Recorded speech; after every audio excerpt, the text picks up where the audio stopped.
సరదాగా సాగిపోవడానికి అన్ని సుందరంగానే ఉంటాయి. ఆ స్థానానికి వచ్చినప్పుడు ఇప్పుడు మా సంగతి చూడండి. ఇలాంటి గుడారాల పండుగలు జరిగేటప్పుడు ఏదో మా వంతు మేము కష్టపడి, మా వంతు మేము చేసి, కొన్ని మా వంతు అన్నట్లుగా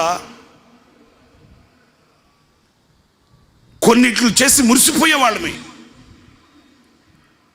మన ఆత్మీయ తండ్రి దైవజనులు యేసన్న గారు ఈ బాధ్యతలన్నీ, ఈ భారమంతా ఆయన ఒక్కడు భుజస్కంధాల మీద మోసిన నాడు ఇంత భారం ఉంటుందా అని మాకు కూడా ఆనాడు తెలియలేదు.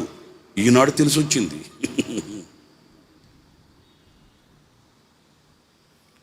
ఆనాడు ఆ తండ్రి ఈ పిల్లలు పెరిగి పెద్దవాళ్ళై, ఈ పిల్లలు పెరిగి నా చేతికి కాస్త సహాయకరంగా ఏనాడు వస్తారు అని ఎంత ఆశ గుండెల్లో గూడు కట్టుకొని ఆయన ఎన్ని ఆశలతో మమ్మల్ని పెంచాడు అనేది ఇప్పుడు తెలుస్తుంది. ఆ విలువేంటో, ఆ బాధ్యత ఏంటో, ఆ భారం ఏంటో ప్రతి తల్లిదండ్రులకి ఉంటుంది.